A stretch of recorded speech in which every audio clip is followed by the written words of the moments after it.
a lei que regulamenta os institutos tem essa finalidade, né? Bom, pode ir.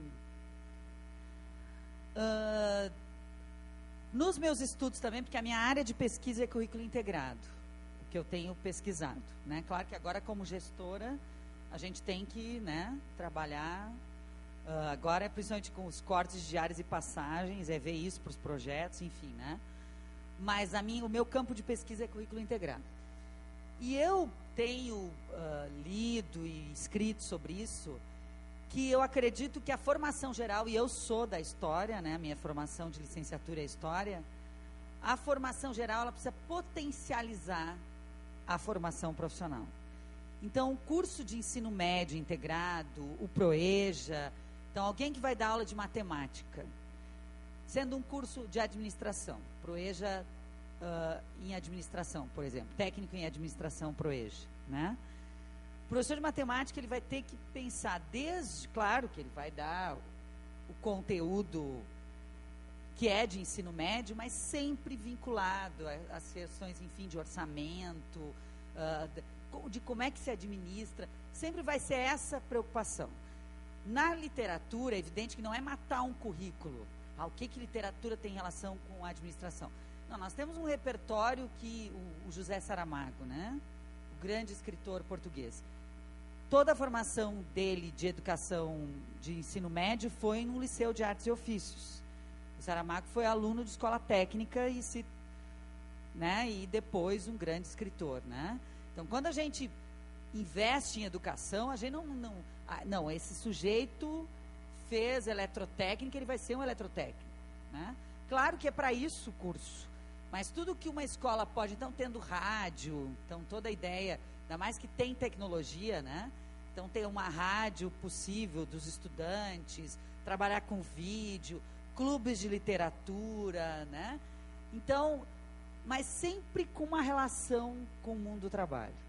Então, a formação geral, hoje nós temos o Enem, evidentemente, que todos os alunos de ensino médio fazem, precisam prestar esse exame, mas pelo jeito que é construído o exame, que é muito mais na questão do pensamento reflexivo do que um treino, como são os exames de vestibular, que é um treino, né? Essa ideia de sempre ter vou dar um outro exemplo, em Júlio de Castilhos, que o PROEJA lá era de informática. O professor criou um blog na aula de história, né?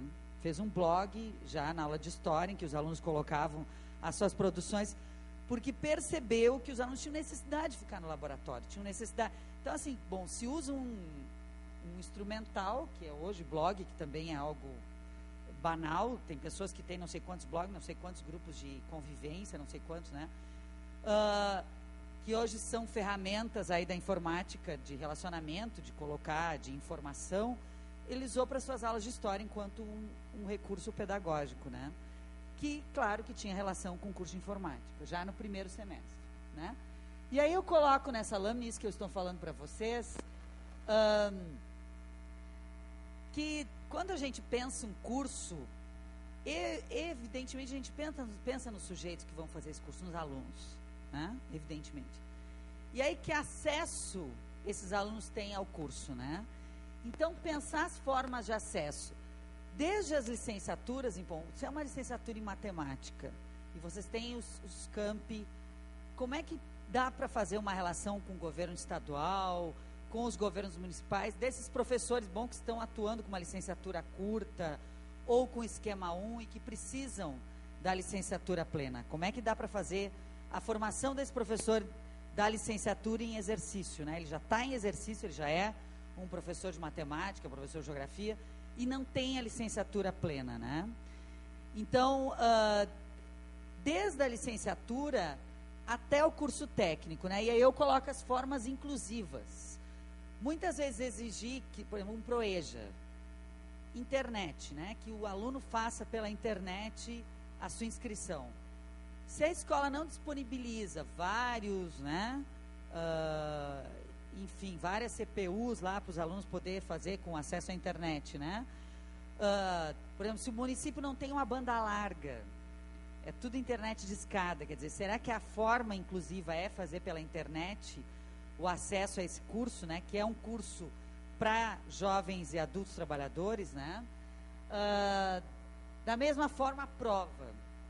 Né? Eu estive anteontem na aula inaugural dos cursos técnicos do Campus Panambi, lá do Rio Grande do Sul, e a maioria dos alunos lá é oriundo da escola estadual.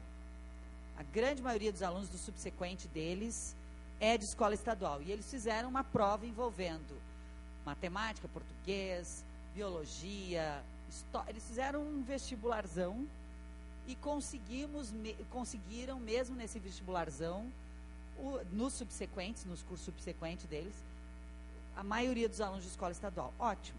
Aí eu até disse, bom, vocês já criaram na entrada, porque os estudantes tiveram que se preparar para esses cursos subsequentes, né, para essa prova, um repertório mínimo para esse curso. Porque eu tenho dito que o problema da evasão nos cursos subsequentes é muitas vezes, bom, é um curso subsequente na área de turismo. Ah, não, mas os alunos tinham que saber isso de matemática, isso é um conteúdo de ensino médio, né, mas os alunos deveriam saber, né, eu vou trabalhar com a minha área, que é turismo. Hoje, com a crise que está o ensino médio, nós temos muito esforço dos professores do ensino médio em oferecer um repertório para os alunos, mas muitas vezes o repertório não é o repertório daquele curso técnico.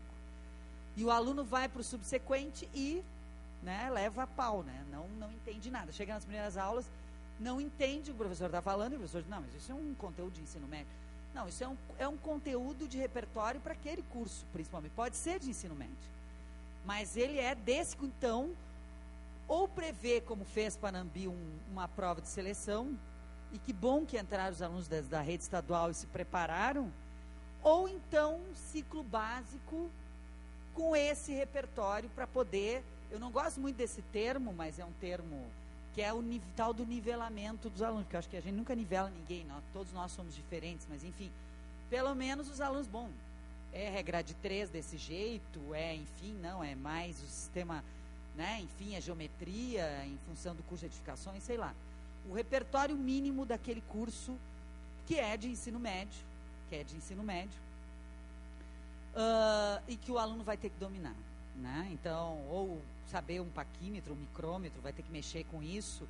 Então, já na formação básica, ter acesso a esses instrumentos, né, de medida de precisão, enfim, né?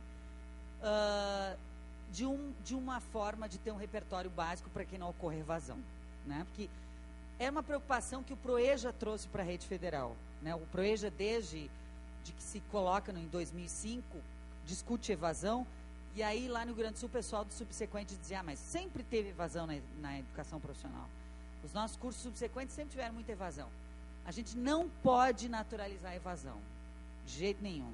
Que cada vaga pública com evasão é um problema, né? A gente não pode naturalizar a evasão.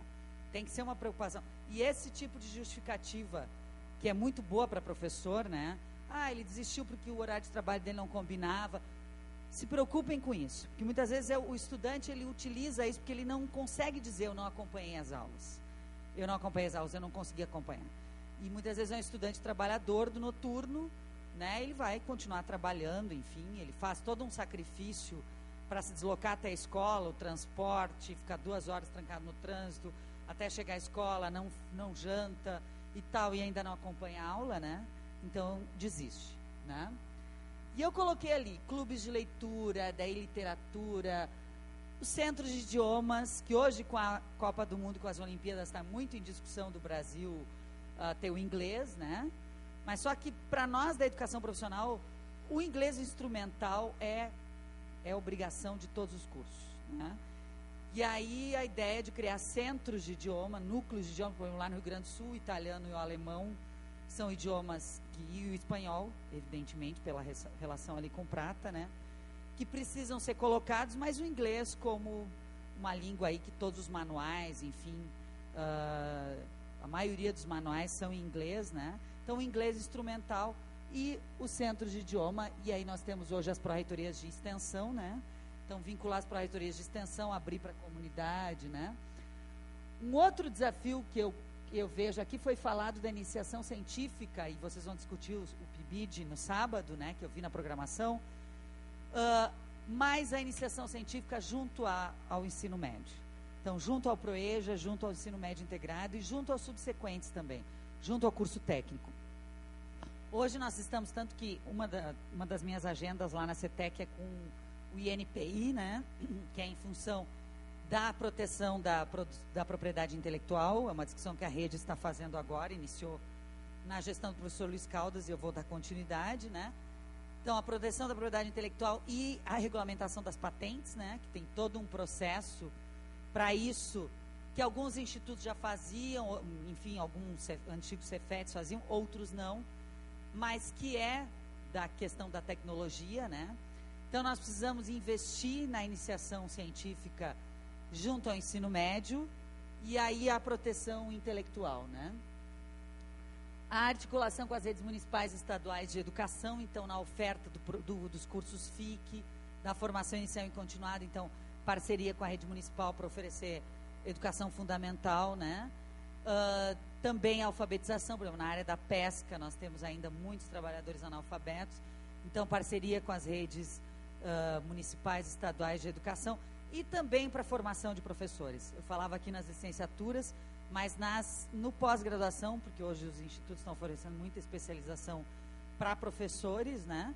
Então, essa parceria é importante, porque nós temos muita demanda no Brasil, e aí nós precisamos, esse regime de colaboração, ele tem que ser construído ainda na nossa República, isso não é claro, acho que o PAR, ele fez um exercício interessante, o Plano de Ações Articuladas, né, do governo federal, ele fez um exercício interessante, que a gente precisa dar continuidade nos nossos estados, enfim, nos nossos campi, né.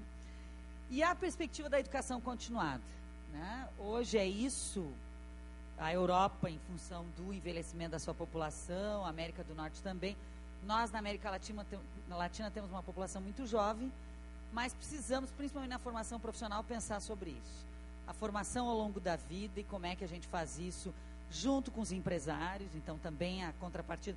No Pronatec vem o financiamento da educação profissional, né? Vão ser acreditadas escolas privadas pelos institutos federais, né? Para receber financiamento de ensino técnico, a exemplo do que é o FIES no ensino superior, né? Então, e aí esse regime de parceria, porque o público não dá conta de todas as vagas, nós temos muito de ensino técnico para fazer nesse país, né? E a perspectiva de pensar a educação ao longo da vida, né? Para os trabalhadores e trabalhadoras, e a responsabilidade dos empresários, a responsabilidade do movimento sindical e a responsabilidade nossa enquanto governo, né? Pode passar. Bom, só não pulou uma lâmina, não só. Aí, tá. Eu coloquei uns dados aí da PNAD, né? Que aí o que vale são aqueles 58 milhões. Hoje, antes a professora aqui do Projafic, a Tatiane e o professor Luiz Fernando, me diziam, o PROEJA é um patinho feio, né? Saibam que eu, como gestora, vamos ver, né? Eu pretendo sobreviver os 4 anos da Dilma, vamos ver, porque você sabe que em política nem sempre 2 e 2 são 4, né, gente? Mas eu pretendo, né? A minha pretensão pessoal, e uma das os meus projetos estéticos é transformar o PROEJA num cisne muito lindo, né? De todas as cores, né? Então, e não em pato feio de jeito nenhum, né? Porque nós temos 58 milhões de pessoas no Brasil sem o ensino fundamental completo. Então, tem muito serviço para o cisne, muito serviço mesmo, né? Então, eu quis trazer esses dados porque a professora Cássia Quenzer, no Fórum Internacional, que o reitor citou aqui no ano passado em Brasília, vai ser no ano que vem, em 2012, em Florianópolis. O próximo Fórum Internacional seria esse ano, mas em função dos cortes de orçamento, nós já transferimos para o ano que vem em Florianópolis, né? Cidade mantém, que foi a cidade que se ofereceu para sediar, foi Florianópolis. É muita gente para dar conta de formação. E aí, a Cássia dizia o seguinte, tem muito doutor entrando na rede federal hoje, recém-concursado, que só quer dar aula para licenciatura, para os tecnólogos, né? Ela dizia. E eu vou reforçar o que a professora diz. Quem está entrando com essa intenção, não é essa a intenção da rede federal, não é essa a intenção da política pública. Vocês vão ver depois, eu trouxe os dados do PNE, o Plano Nacional de Educação está demandando muito trabalho para a rede federal, vinculada à formação inicial e continuada de trabalhadores e ao ensino médio integrado, né? Então, é essa a nossa grande demanda.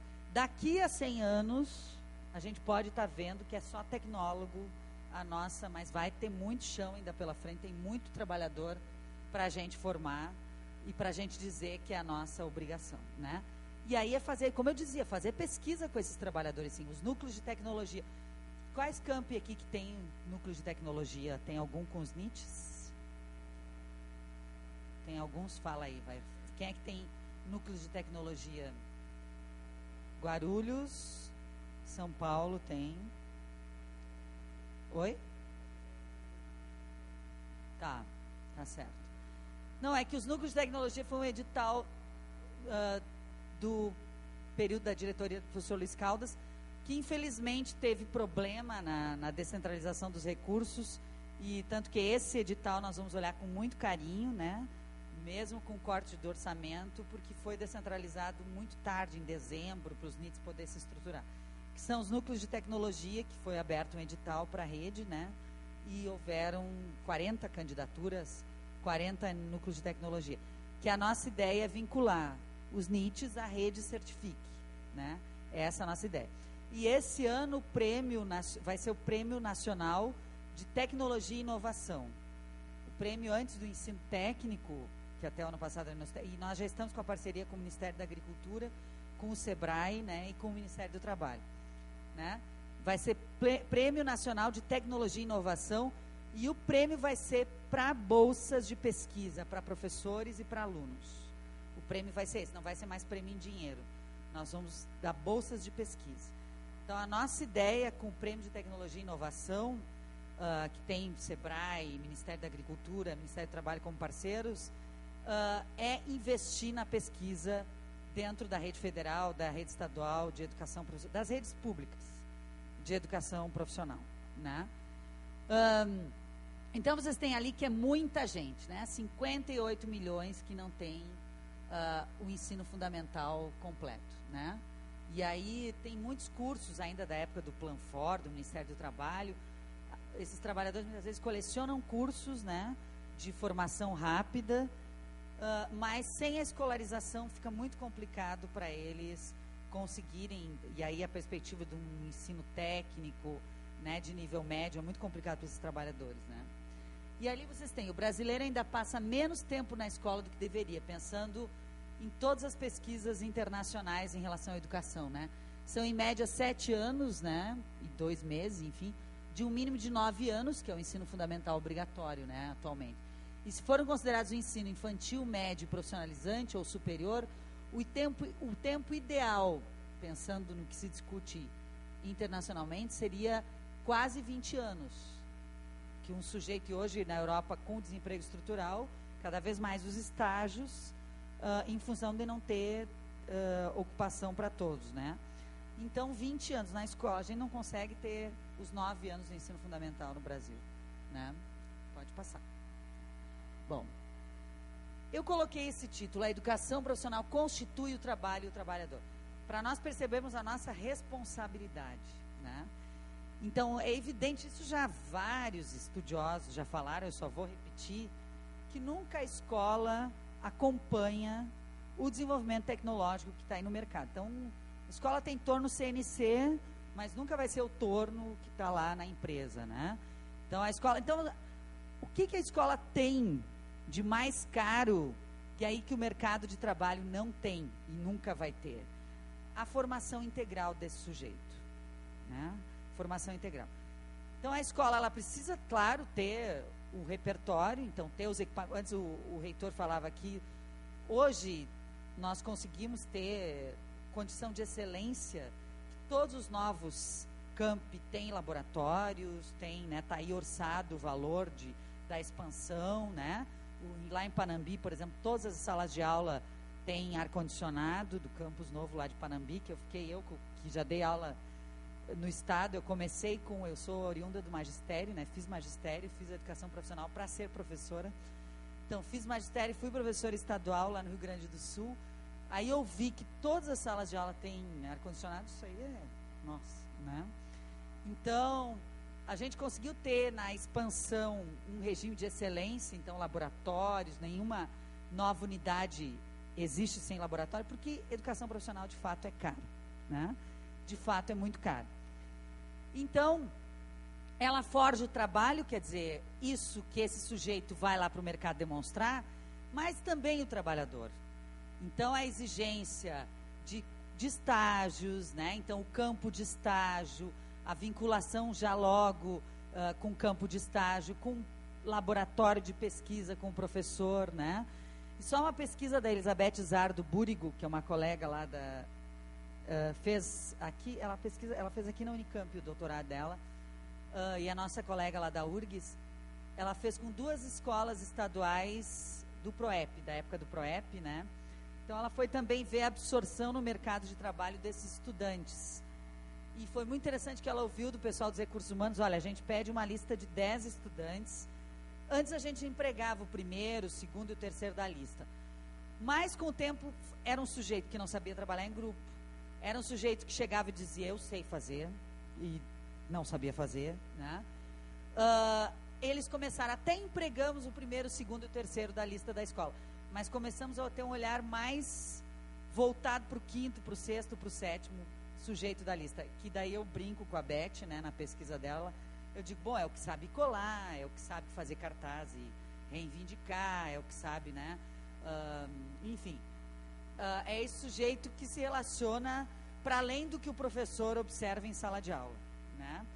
Então, hoje, com as novas relações de trabalho aí, precisa trabalhar em equipe, precisa, né, e tem, é interessante as escolas saber que muitas vezes esse tão bem colocado na escola vai ser depois para um superior, para um tecnólogo, mas necessariamente o técnico para o mercado de trabalho é um outro perfil, enfim, que eu não vou agora defender para o bem e para o mal do Norbert, que eu gosto muito, que é uma expressão que o Norbert Elias, que é um sociólogo alemão, usa muito na obra dele, né?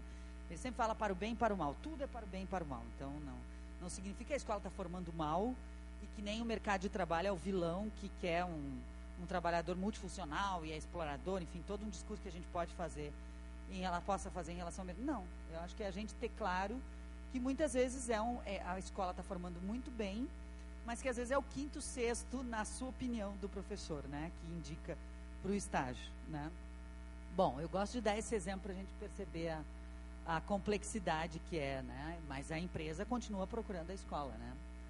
Bom, aqui eu trouxe, constitui o trabalho trabalhador, uma pesquisa que a CETEC encomendou dos egressos, e isso é antes da expansão, para a gente saber que é uma rede de excelência, sim, mesmo quando ela estava lá, impedida de se expandir, que tinha uma lei que proibia a expansão, ela já era, na visão dos seus egressos, de excelência. Então, nós temos ali, né, 59% na região sul atua diretamente no curso técnico, 18% em áreas correlatas, isso é uma pesquisa com os egressos, né?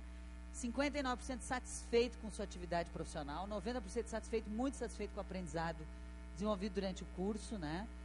57% empregado e com carteira assinada, e essa pesquisa foi feita lá de 2003 a 2007, com certeza com a abertura dos postos de trabalho, hoje esse índice deve ter aumentado, né? 68% do total da amostra é egresso de escola pública, então esse mito que existia, que na rede federal só entrava aluno excelente, e daí de escola particular e para se preparar para o vestibular, não é bem assim, né? E eu acho que hoje, com essa discussão de novas formas de acesso, que principalmente o PROE já faz, né? Fazendo entrevista, não só a prova, né? Mas entrevista tendo um foco para entender esse trabalhador concreto, né? E aí pesca, essas demandas vinculadas à pesca, área da saúde, traz os trabalhadores em exercício. Bom, 20% do total da amostra registrou era de curso integrado, então mesmo com 2.208 da época, que era o decreto que impedia a integração, né? Vários, na época, Cefetes, agrotécnicas, mantiveram os seus cursos integrados e com êxito, né? E 63% com remuneração na média do mercado de trabalho, né? Então, mesmo entrando no mercado de trabalho, entrando na média do mercado, né? E 90% considerando os professores ótimos e bons, né? Bom, a próxima lâmina eu trago agora, que é um documento que todos nós precisamos nos debruçar, que está em discussão no Congresso Nacional, né, que é o Plano Nacional de Educação, né, e aí o deputado aqui antes falava da discussão do plano estadual, de fato, e aí pensar como é que é a educação profissional no estado de São Paulo, vocês que têm uma rede estadual consolidada, né, como é que dá para pensar esses cursos, os arranjos produtivos, culturais, econômicos, sociais, né, então vincular esses cursos aos arranjos produtivos, né, com essa perspectiva, com a perspectiva cultural, por exemplo, com as comunidades quilombola, com as comunidades indígenas, né, pensar cursos técnicos para esses grupos também. Então, como é que a educação profissional, ela se constitui nesse estado? Então, essa discussão do Plano Nacional de Educação, ele traz também a emergência de planos estaduais, porque esse país é muito grande. Eu assisti uma palestra do professor Rui Canário, que é estudioso da educação profissional de Portugal, e ele dizia que em um dia era possível visitar todas as escolas de educação profissional do país, né? Eu fiquei com uma inveja, não boa ou ruim, não sei, né, do Rui Canário, que também, olha a nossa diversidade, né? Nem o Rio Grande do Sul, que nem é um estado territorialmente tão grande, é possível visitar em um dia só todas as nossas escolas de educação profissional. Imagina Pará, São Paulo, enfim, né? E vocês com essa população imensa. Eu gosto de pensar, sempre quando eu penso em São Paulo, ainda mais agora como gestora, né? Eu penso em São Paulo, eu penso na China para ter um parâmetro, assim, só brincando com você, por favor, não levem a mão. Mas assim, tudo é grande, a gente tem que sempre pensar grande e tudo, né, maior, é grande, né? Tudo é grande, né? E é bom, né? A China está aí como uma grande potência mundial, enfim, né? E aí, então enxurrada é uma grande enxurrada, tudo em São Paulo vira grande, né? Chove muito, é para todo mundo, dá seca para todo mundo também, enfim, né? Então a complexidade que é esse estado, né? Bom, eu já venho de um estado menor, mas que se acha, né? O Rio Grande do Sul, só brincando, eu sempre digo que todo gaúcho tem que se dar conta que se acha muito e a gente tem que diminuir debates. Eu adoro quando tem eleição presidencial, que o gaúcho se mata discutindo seus votos e o nosso voto pesa assim, que é uma merrequinha na eleição presidencial. Ele pesa, sempre pesa, né? Mas, como o de vocês pesa muito, né? Vocês, Minas, pesa muito. Rio de Janeiro. Bom, mas a gente discute muito e valoriza o voto da gente, né? Mas o quanto que ele vale em termos numéricos no país não é assim. Bom, mas eu coloquei aqui as diretrizes do PNE, né? Do Plano Nacional de Educação 2000-2020, que está tramitando no Congresso Nacional. Então tem as 10 grandes metas aí, está em discussão, esse texto algum deputado já pode ter mexido, né? E vai mexer. Mas um que eu particularmente como gestora, vamos ver se a gente mexe, eu coloquei em azul ali, né? Que está a formação para o trabalho. Eu acho que se a gente conseguisse colocar a formação integral do trabalhador, ficava melhor, né? Se a gente conseguisse colocar, mas vamos ver se a gente consegue. Porque o professor Dante Moura, que é um professor da Rede Federal lá do Rio Grande do Norte, ele dizia no nosso seminário lá do Rio Grande do Sul, é um texto liberal, nós temos que mudar o texto do Plano Nacional de Educação. Eu estou me debruçando com mais cuidado agora, concordo que mas dá para a gente, até porque está ali também os indígenas, o movimento sindical não está furtado disso dentro do texto do plano, né? Eu acho que dá para a gente melhorar e deve melhorar nesse período de debate no Congresso Nacional, né? Mas essas são as 10 metas. Uma crítica construtiva de fazer a esse plano, que diferente das metas anteriores, ele é mais enxuto. Isso é interessante, principalmente para pressionar, para discutir, porque quando fica muitas metas, muito grande, o plano fica muito complicado para executar. Esse plano está mais enxuto, né? Pode passar, só... as metas que cabem diretamente à CETEC e à educação profissional, né? Então, universalizar até 2016 o atendimento escolar para toda a população de 15 a 17 anos e elevar até 2020 a taxa líquida de matrículas do ensino médio para 85% nesta faixa etária. E aí tem todas as metas, né?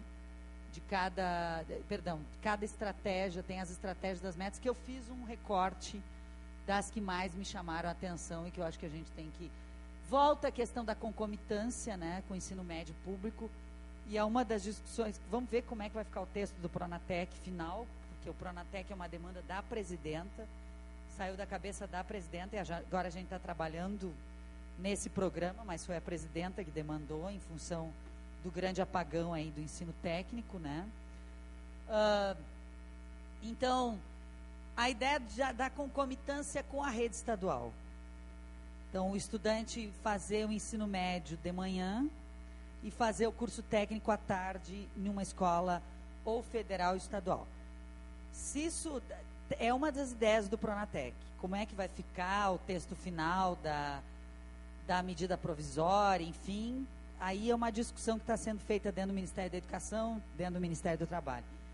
Mas a ideia da concomitância é uma delas, até em função da crise do ensino médio público, né? Da crise da escola pública, dessa crise de sentidos, né? Então, abrir vagas para o estudante em regime de concomitância também, né? Bom, pode passar que eu não vou ler tudo, até... A outra meta é elevar a escolarização média da população de 18 a 24 anos, de modo a alcançar o mínimo de 12 anos de estudo para as populações do campo, da região de menor escolaridade no país e dos 25% mais pobres, bem como igualar a escolarização média entre negros e não negros, com vistas à redução da desigualdade educacional. Então, essa meta ela é bem vinculada porque hoje a grande parte da miséria no Brasil, eu fiquei tentando ver quais os campi de vocês que estão mais no meio rural. Não sei quais que são do meio rural aqui em São Paulo. Não tem tanto, porque a rede estadual está mais no meio rural.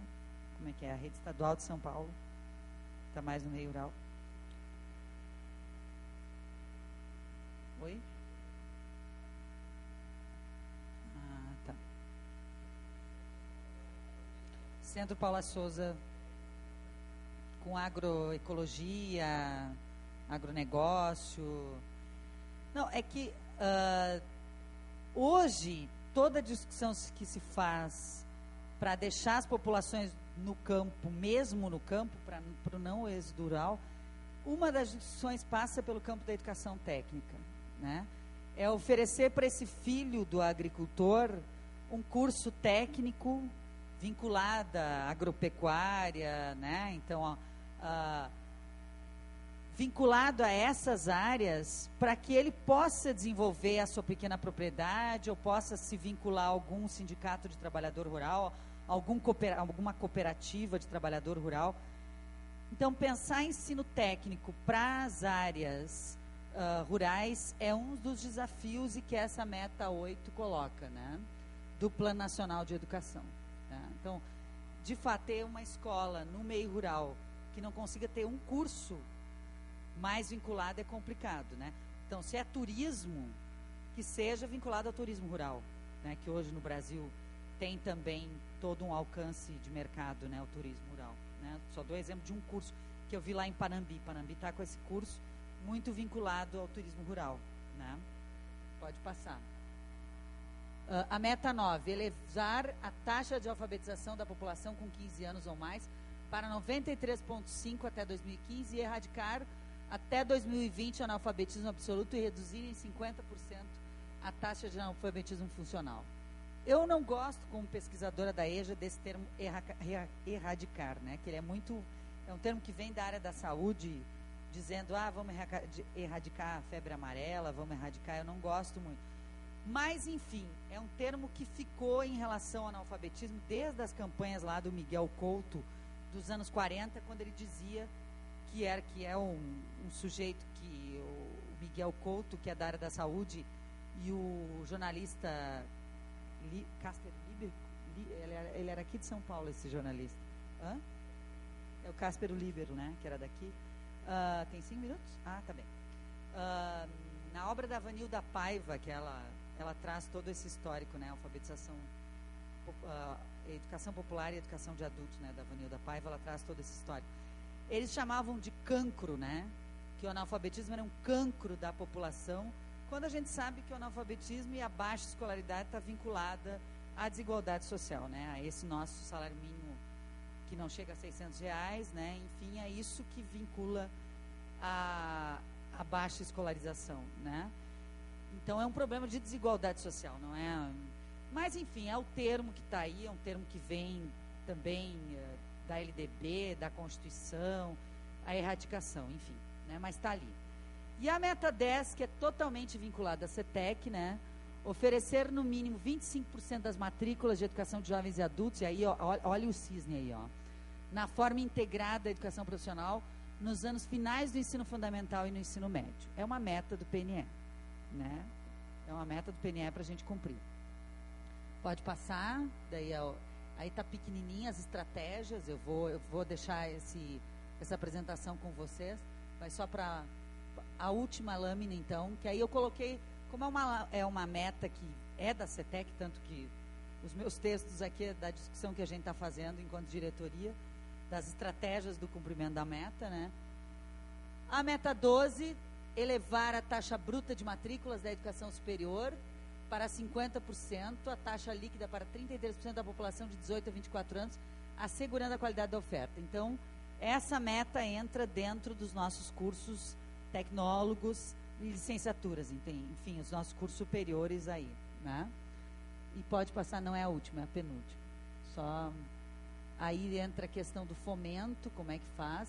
E a meta 15, garantir em regime de colaboração entre União, Estados e Distrito Federal, os municípios, que todos os professores da educação básica possuam formação específica de nível superior, e aí as nossas licenciaturas entram aí, né?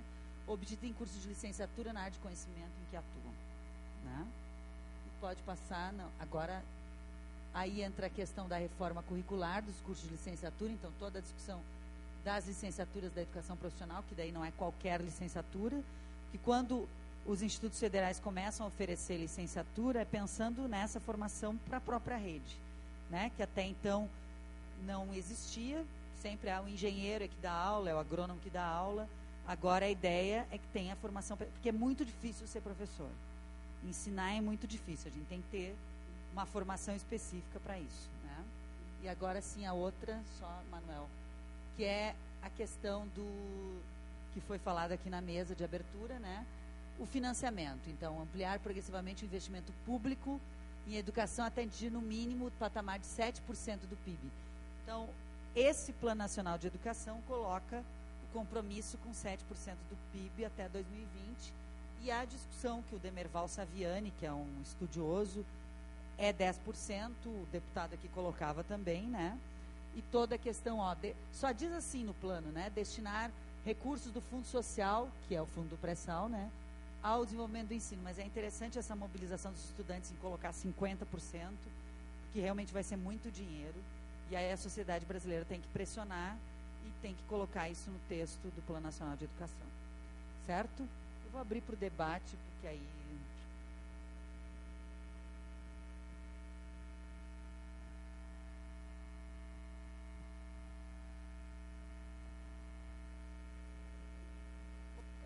Na verdade, então, acho que poderia ser caminhado da seguinte maneira: nós faríamos uma única rodada, né? Porque, como houve no começo, nós não conseguimos estabelecer o horário, né, que tínhamos marcado, então, inclusive, tem a outra mesa que tem duas pessoas que já tiveram que se retirar devido ao avançado da hora, mas temos que pensar, então... Não estou chamando a atenção da professora, não. Estou só dizendo que a gente tem só propondo, né, essa rodada. Tudo bem? Alguém, então, se...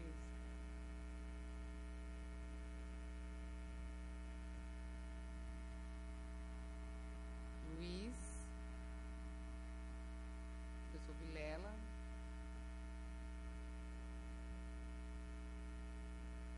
Tudo bem, então?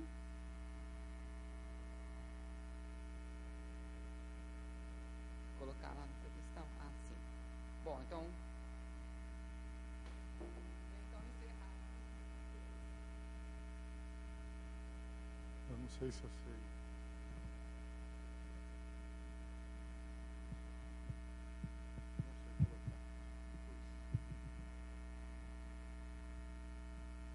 Bom, boa tarde a todos. Eu, escutando a sua fala, professora, eu consegui lembrar muito das discussões que se travaram no ano passado no que diz respeito à CONAI, que era a preparação para o Plano Nacional de Educação 2011-2020. Estou falando baixo, é isso? Estou? Tá. Na verdade, muito do que se discutia no que dizia respeito à educação básica, incluindo aí o PROEJA e a necessidade de corrigir, né, a deficiência de formação regular, né, que está posta aí para trabalhadores adultos, né, se colocava o papel dos institutos federais, né. O Instituto Federal, a partir de 2008, assume aí a tarefa de não só se comprometer com a educação básica, mas também com a educação superior, né? E, escutando a sua fala, me parece que a nossa tarefa é árdua, né? Ou seja, o que a gente vai ter que enfrentar daqui para frente é um negócio bastante complicado, principalmente para uma rede que não está habituada a fazer esse trabalho, né? Até a gente comentava antes, né, a questão do patinho feio, né, do PROEJA FIC, o patinho feio. A minha pergunta talvez seja provocadora, no sentido de saber como encaminhar isso, não é, nos institutos federais, né, considerando a sua prática, né, a sua estruturação de 100 anos, né, como desmobilizar e mobilizar por uma outra dimensão de educação, agora comprometida com a sociedade, né, e comprometida efetivamente com a população mais pobre e que necessita, de fato, de escolarização. Essa é a minha pergunta.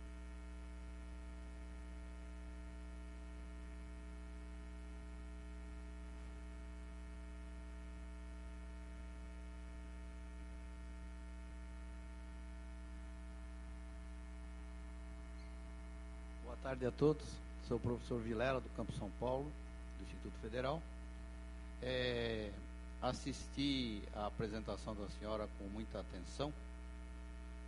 Percebi que existe um interesse muito grande em desenvolver atividades, o governo desenvolver atividades para melhorar a aceitação e até a educação do pessoal que faz o PROEJA FIC, essa educação continuada. Analisando a apresentação feita pela senhora, eu vi que várias vezes a senhora falava em curso integrado,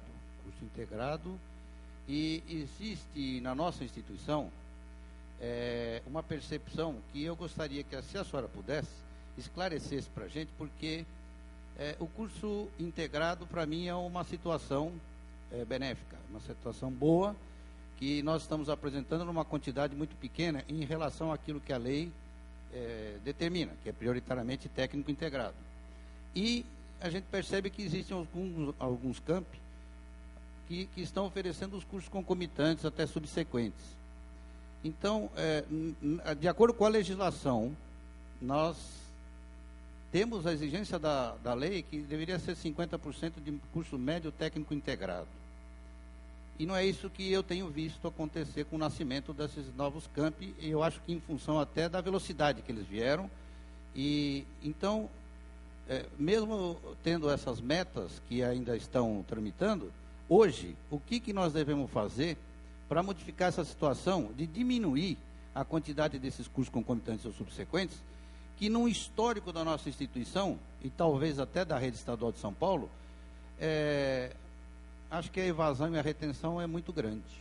E isso não acontece com essa experiência que nós estamos vivendo em São Paulo, que nós estamos formando a primeira turma dos cursos técnicos integrados, e a última análise que eu fiz, nós temos na saída 32, 35 alunos no ingresso de 40.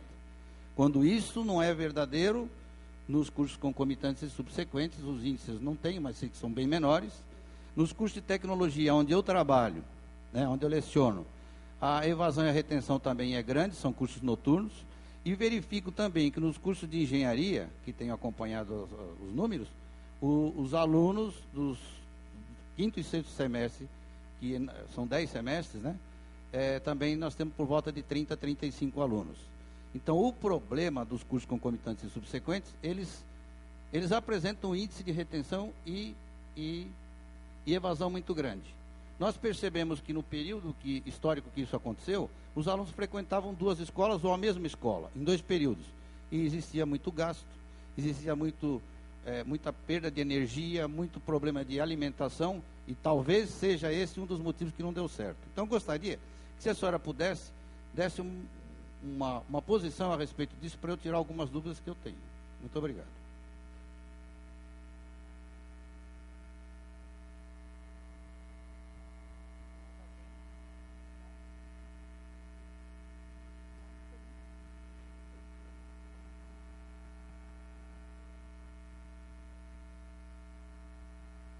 Boa tarde, eu sou o professor Luciano.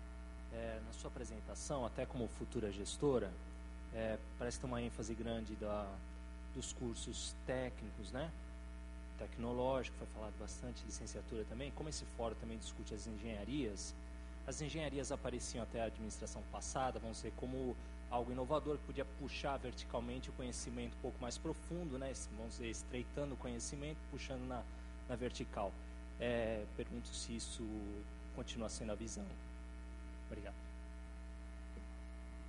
Tá certo. Não, só a primeira pergunta do professor Luiz. Luiz, que é vocês chamam de Secretaria de Projetos Especiais, né? Diretoria de Projetos Especiais do Instituto aqui Federal de São Paulo. Bom, como mobilizar, né, para atender o PROEJA? Eu fiz formação antes, aí como professora da universidade, para o campus Restinga, que é um campus de um bairro lá muito grande, na Grande Porto Alegre, um bairro de periferia, e me chamou muito a atenção um pós-doutor, o rapaz, não tem 30 anos, bem daquela demanda, aquela reprimida, né? Então, fez a sua graduação em Química, fez mestrado, fez doutorado, e fez um pós-doutorado sem concurso, porque isso que estava acontecendo antes com muitos acadêmicos, né? Nós não tínhamos concurso. E aí esse rapaz é professor agora lá da Restinga, PhD em Química, né? E ele com muita vontade de dar aula no PROEJA. Só o que ele falava era no PROEJA. Para mim é um exemplo de como tem pessoas na rede motivadas, né? Que isso não é... eu acho, primeiro, por isso, vincular a rede Certifique, então, aos núcleos de certificação de saberes dos trabalhadores, os cursos de PROEJA, porque aí tem uma abertura de pesquisa. Então, temos um curso em Química, um técnico em Química, né? Vamos dizer que é a questão da cozinha, ou a questão dos saberes, né? Enfim, como eu sou uma pessoa que estou entrando muito com a pesquisa na área agora, pode ser que às vezes meus exemplos sejam meio tortos, né? Mas enfim, porque eu acho que uma cozinha tem muito de experimento químico, né? Físico também. Então, ter algum professor da área da química ali entrevistando também essas cozinheiras e vendo para a sua área o que é possível de pesquisa com aquele campo de saberes, né? Então, é que eu acho que existe uma prepotência muito grande, isso no Brasil inteiro, de sempre dizer que o saber popular é um saber do senso comum, quando nós sabemos que toda a ciência, todo conhecimento científico, ele tem base no saber popular, no primeiro experimento, numa primeira hipótese que era colocada como, né? Então, essa abertura para os trabalhadores concretos, ela traz muito para o Instituto. E aí a vinculação dos cursos de licenciatura, o Piauí, ele tem uma experiência muito interessante, que os estudantes da licenciatura fazem reforço escolar com os estudantes do PROEJA nos sábados, né? Eles têm oficinas de aprendizagem, né? Daí não só da área da licenciatura, mas esses estudantes planejam as aulas junto com a dificuldade do aluno. O aluno não entendeu, enfim, determinada aula de português lá que trouxe regras de acentuação, sei lá, ou formas de escrita, né? Uma redação.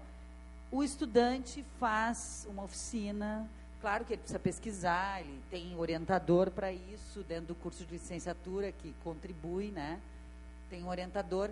E o que estava acontecendo no Piauí é que vários alunos faltavam nas aulas, agora dos professores, durante a semana, e ficavam acompanhando os conteúdos só na oficina do estudante de licenciatura. Começou a acontecer isso, né? E aí eles tiveram que cuidar desse desvio, né? Que as aulas dos estudantes de licenciatura eram mais interessantes, mais atraentes para os estudantes do Proeja que as aulas do professor do curso regular. Então, eles tiveram que dar um jeito nesse desvio aí, né? Então, existe com essa ideia do Instituto fazer formação de professor, trabalhar ver o trabalhador concreto com a sua formação, inicial e continuada, ter o tecnólogo, as engenharias, que fazem pesquisa de um outro jeito, pensando lá, Sapucaia do Sul, que é da área do plástico, né? Que está com engenharia vinculada ao plástico. Bom, é trabalhar com os galpões de reciclagem. Eu estou com a minha orientanda de mestrado lá, o desafio que eu estou colocando para ela é isso, ela vai trabalhar o Proeja para as trabalhadoras da reciclagem. Uma escola que tem excelência no plástico, ela precisa ter excelência também na formação dos galpões de reciclagem, né? Então, que são pessoas analfabetas, pessoas de baixa escolaridade. Então, é a nossa função social como instituição de educação pública com esses índices aí que eu colocava, né? E aí as bolsas, o que pode ser atraente? Nós já tivemos várias chamadas com recursos. Desde 2006 o Proeja tem feito, né? Agora a assistência estudantil do Proeja é dentro da matriz da matrícula do Instituto, né? Isso foi um ganho para o Proeja. Também a assistência estudantil agora tem bastante recurso. Então, do Instituto tem autonomia para pensar, bom, é via o refeitório, é dando vale transporte, né? Como é que ele faz essa... Ai, desculpa, eu não desliguei o celular. E a minha filha botou um barulho bem diferente aqui. Deixa eu desligar essa coisa.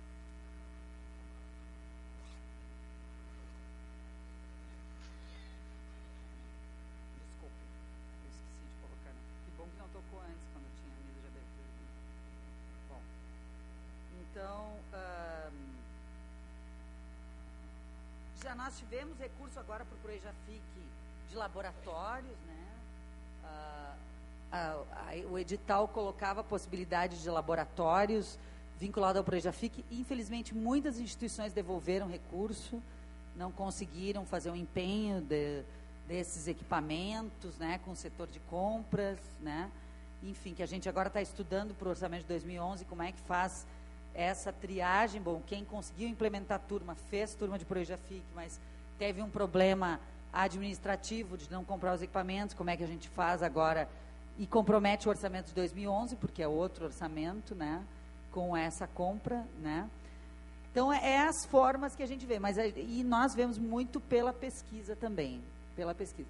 Só um exemplo, no último fórum de educação profissional, teve uma demonstração de uma pesquisa de um estudante lá de Alegrete, que eu pensei, bom, é bem uma escola que tem um menino filho de pequeno agricultor, do lado de um filho de latifundiário, por que não? Que é uma escola pública, né, que tem processos seletivos. Então, mas tem um estudante, filho de pequeno proprietário, porque o menino fez uma sementeira que era uma bicicleta. Claro que ele fez toda a argumentação, olha, é o solo e tal, né? Mas com uma bicicleta a pessoa semeava, né? Então, um menino, filho de pequeno agricultor, sabendo que trator, enfim, não é assim para uma pequena propriedade, então por que não, quando é um solo que não tem tanto problema, né, ser de bicicleta que o sujeito planta, né? Então tinha essa sementeira lá de uma bicicleta que eu fiquei assim, é uma escola que inclui o filho de um pequeno agricultor, assim como uma escola que pode incluir o filho de um torneiro mecânico, o filho de um ferramenteiro, para saber outros problemas que o filho de um profissional liberal não vai ter esse problema cotidiano, né? Bom, a pergunta do professor Vilela, né, sobre a questão do curso integrado. Eu sou uma defensora dos cursos integrados, tá? 2, tá bom. Só que aí com uma divulgação focada para esses jovens, porque imagina, é um jovem de 14 anos que está entrando por um curso técnico, então é muito imaturo. Que bom, muitas vezes a gente é imaturo com 50 anos, né? Então, ser imaturo com 14 é absolutamente, né, previsível. É previsível a pessoa com 14 anos, eu estou fazendo um eletrotécnico, mas eu não sei muito bem para que serve entrar, né? Então, assim, a importância de divulgar os cursos integrados nas escolas de ensino fundamental, né, fazer uma divulgação focada nas escolas de ensino fundamental, para esse menino, para essa menina saber do que se trata o curso. O mercado de trabalho, os conteúdos que envolvem, as áreas de atuação daquele curso, que é evidente, não é, vai ter que morrer eletrotécnico, só, né? Bom, mas vai terminar o ensino médio sendo um eletrotécnico, então é bom saber as áreas de atuação, né? E aí essa divulgação que a escola precisa fazer do curso, assim como o Proeja também. Então, só continuando o exemplo do eletrotécnico, eu tenho dito que eletrotécnico em Proeja precisa ser para eletricista. Para esses eletricistas que sabem fazer um gato muito bem, não morre eletrocutado e não queimam a vila toda, né? E sabem fazer um gato bem feito, né? Que demora para a companhia descobrir o gato, né? Então, esses eletricistas que sabem fazer gato, sabem fazer a instalação lá, fazer o Proeja eletrotécnico, porque eles têm o conhecimento da prática, né?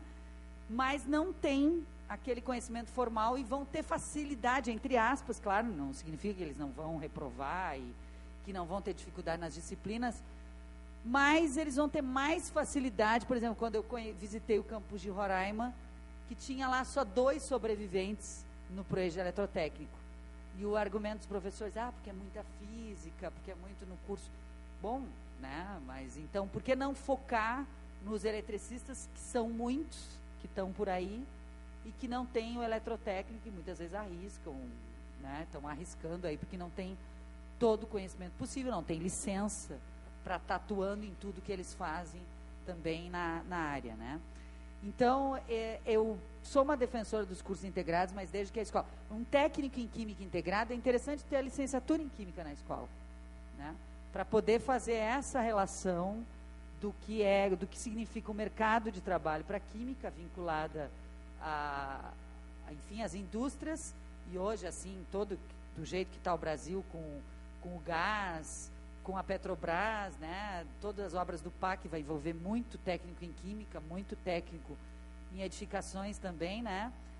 E aí, como é que se ensina a química? Porque é diferente conhecimento técnico e é diferente do que se ensina, mas tem que ter um diálogo, porque só um exemplo que eu gostei muito, nós fizemos uma formação de professores lá em Alegrete, eu e 2 colegas, e nós pedimos assim, uma aula top.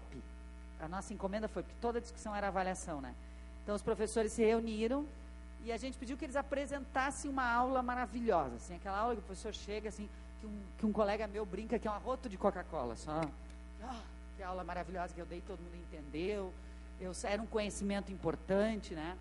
Bom, e aí, teve um grupo que resolveu fazer de poda, uma aula em poda, porque como eles têm lá todos os cursos vinculados a área da agricultura, enfim, lá, que era uma escola agrotécnica Alegrete, né? Então, o professor dando uma aula de poda. E claro, a professora de matemática se fazendo de aluna, diz assim, professor, qual é o perímetro da sua poda aí, desse que o senhor está fazendo aí? Aí a resposta dele, claro, rápida, de quem está... não é o mesmo da matemática. Aí foi ótimo ver os dois batendo boca, né? Bom, tinha um perímetro colocado ali, tinha, né? Então, e claro, e daí eles foram discutindo depois tudo porque para poda não significava isso, e não sei o que e tal, né? Mas existe um campo de diálogo aí, é muito simples, que é a resposta que a gente dá do aluno da educação básica, que a gente acha às vezes que ele está se satisfazendo com aquela resposta, né?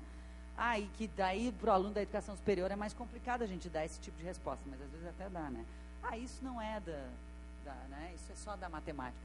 Não é bem assim, matemática está tanto que na Grécia ela surge, assim como a filosofia, como a base do pensamento humano, né? Então como é que vai dizer que não é da matemática, né? Então, ter os cursos focados, o subsequente, eu concordo com o senhor, que tinha muita evasão, até a rede começar a discutir evasão, porque hoje com o Proeja a rede discute evasão, né, e não naturaliza, a gente não pode naturalizar nunca a evasão, seja no ensino fundamental, seja no ensino médio, seja na educação superior, né? E aí os cursos focados, né? Então, se é um subsequente, bom, ver aquela área do arranjo produtivo local que tem necessidade, ou é para mecatrônica, o subsequente agora, né? Em função da demanda das empresas. E a gente conseguir, porque na educação profissional não é ad eterno os cursos. O curso de edificações, por que ele está com uma demanda reprimida hoje com todas essas obras? Que no governo anterior, que não investia nada, era um curso que estava no ostracismo, né?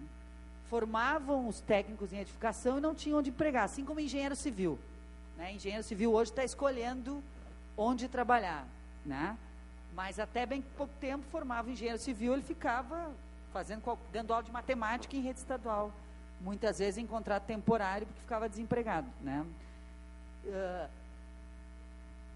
Nós temos que pensar os nossos cursos, e aí por isso a ideia de uma licenciatura ampla de educação profissional e áreas amplas, porque a escola não vai oferecer mecatrônica a vida inteira. Bom, para o arranjo produtivo local, 5 anos foi importante, aqueles 30, depois 60, depois 90 técnicos. Bom, vamos pensar agora dentro da área, qual é o curso, e principalmente nos subsequentes, que a demanda do subsequente já é, agora a demanda do integrado já é essas áreas mais de base, porque aí é vinculado ao ensino médio, né? Então o campus, conseguir discutir dentro da reitoria e conseguir discutir nessas conferências de educação profissional, qual é a área que precisa ser atendida mesmo, e não é a de eterno. Só vou dar um exemplo para vocês, lá em Rio Grande, que o Proeja se deu muito mal, mas assim, qual foi o critério no primeiro momento, que bom que mudou, né? Para o curso Proeja, o curso que não está dando certo na escola, que tem pouco aluno. O primeiro curso Proeja lá foi o curso de refrigeração, que era um curso que estava com pouco aluno, claro, porque a pesca, inclusive, estava usando pouco aquele curso, porque estava... Não é esse critério que uma escola de excelência, que é a rede federal, precisa ter, né? De forma alguma, o que tem menos aluno, né? Pelo contrário, tem que pensar, bom, a gente está com pouca demanda, né? Qual é a demanda grande que são vagas públicas, né? A gente sempre tem que pensar nesse atendimento da demanda, e nós, professores, é formação continuada. Bom, a minha formação de engenheiro não me permite agora pensar as emendas desse curso. Bom, onde é que eu posso buscar isso? É na universidade, é fazendo uma especialização, enfim, então mantendo relação com o Centro Paula Souza, tendo um diálogo lá com o Sistema S, enfim, dentro da meu próprio itinerário formativo como professor e engenheiro, né? Porque a gente tem que se dar conta que, sendo professor, a gente tem que sempre estar atento para a questão educacional, além da demanda de mercado, para o que a gente ensina, né? E tem que saber ensinar, né? Bom, dentro daquela ementa, e aí a atualização, né? Então, e aí o concomitante com o Pronatec, volta a discussão do concomitante, em função da rede estadual, mas quando tiver o anúncio, porque o Pronatec está sendo desenhado, eu mesma, como gestora, não tenho o desenho final, sei como é que vai ficar com a questão das vagas, né? Mas a ideia da presidenta é atender todas as redes, estadual, federal, Sistema S, privado, todo mundo vai se comprometer com a educação profissional. Essa é a ideia da presidenta, né? E o Luciano com as engenharias, né? Só aí, professor Vilela, a assistência estudantil é para coibir a evasão e a retenção do aluno. Essa é a nossa ideia.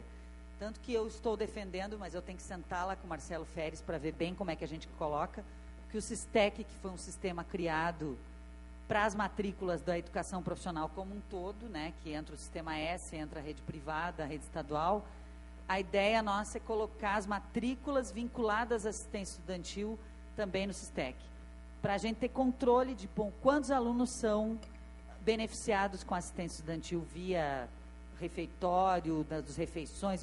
A gente quer conseguir ter um cômputo desse benefício, né? E uma das ideias é o SISTEC. Vamos ver se fica mesmo, se o Marcelo Feres lá, que é o pai do SISTEC, né? Eu brinco que a André é a mãe, ele é o pai, né? Se a André, que está indo para essa nova regulação aí com o maçoneto, que é principalmente ver o Enem, né? Ela está saindo da CETEC, indo para essa nova regulação aí. A Andréa, que era uma das nossas diretoras, né? Eu brinco com ela que ela é mãe do SISTEC. Então, ver como é que o SISTEC pode dar conta, que é um sistema, então tu tem que cuidar tudo que tu coloca no sistema para não saturar a plataforma, né? Mas uma das ideias é essa, é a gente poder quantificar quantos estudantes são beneficiados com assistente estudantil, que triplicou em alguns casos de alguns institutos, né? Que era e triplicou, e aí o instituto tem que pensar nesses alunos mais pobres, que têm mais necessidade e que pode ser beneficiado com bolsa de pesquisa, com bolsa de extensão, né? Então, ter esse olhar para esse estudante, para ele assumir bolsa de pesquisa, bolsa de extensão, além do benefício do refeitório, do transporte, né, que é da assistência estudantil, né? Diga.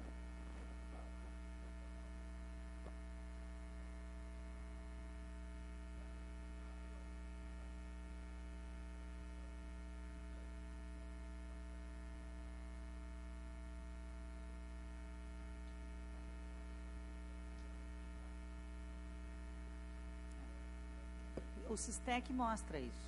O SISTEC mostra a retenção, né? Eu acho que a gente tem que fazer esse estudo sim, professor. Você tem razão.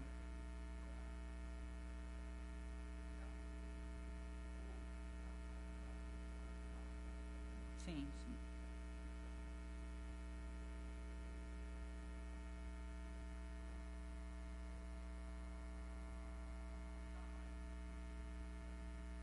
É o SISTEC que todo mundo que tem matrícula em educação profissional tem lá os servidores que mexem, alimentam os dados do SISTEC, ele é possível tirar relatórios dele e verificar isso que o senhor está colocando, né? A retenção, a aprovação, né? Uma das ideias do SISTEC é, inclusive, que imprima depois o currículo. Isso ainda não está totalmente fechado dentro do sistema, mas a ideia é poder imprimir o currículo do aluno. Todos os cursos que o aluno fez durante o... né? É uma das ideias do SISTEC, né? Também o currículo desse aluno. Que, como as matrículas do Proeja-FIC também estão no SISTEC, agora a ideia do Certifique é colocar todos esses atendimentos no SISTEC, ainda não está, são 5.000 atendimentos já dentro dos núcleos do Certifique, né? Já existe esse dado, eles precisam ir para dentro do SISTEC também, ainda não estão, né? Não.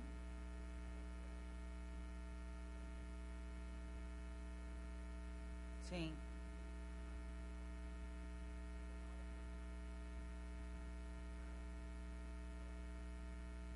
Certo.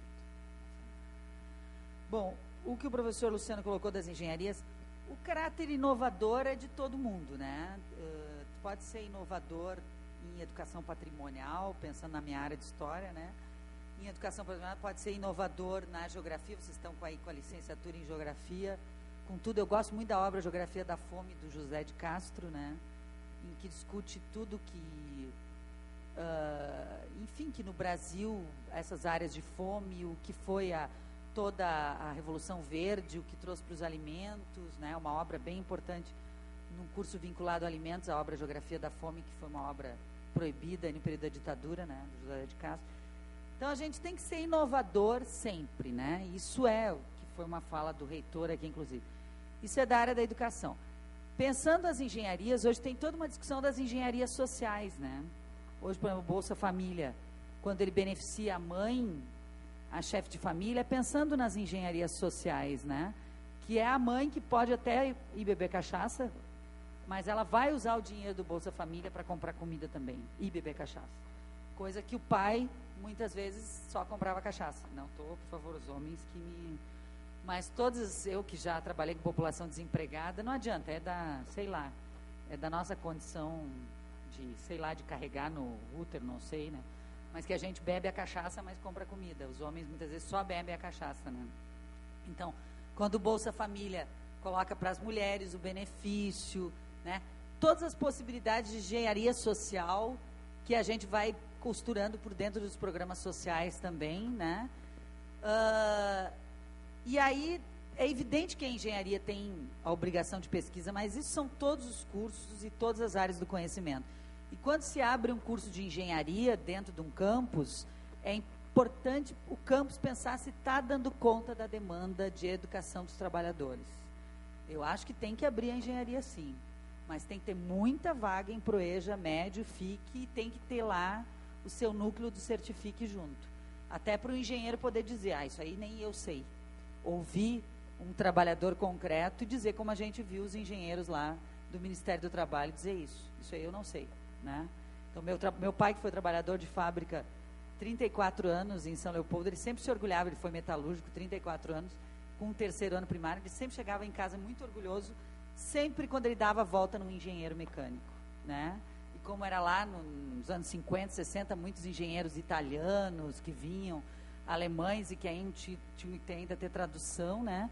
E que o pai dava a volta com o conhecimento dele do chão de fábrica dos engenheiros, ele adorava fazer isso, adorava, né? Que ele sabia mais das máquinas, enfim, das engrenagens que os engenheiros. E que a gente tem que valorizar esse saber dentro da educação profissional, né? Então, tem que ter um curso de engenharia, sim, né? Mas tem que ter muitas vagas e tem que ter o núcleo da rede Certifique. Isso eu vou defender como gestora por dentro da CETEC. Tá?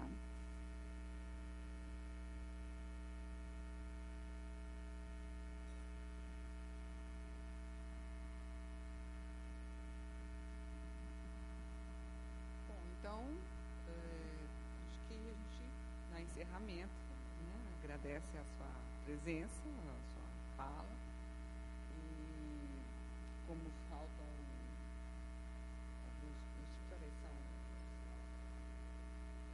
10:06, eu proponho que a gente faça alguma interrupção para tomar um café e volte para a continuidade dos trabalhos. Nós temos mais uma mesa, tudo bem? Só 5 minutinhos, né, para o pessoal não... 5 minutos dispersar, para não dispersar. Tomar uma água, um café e a gente retorna. Tudo bem? Então, tá. Muito obrigada.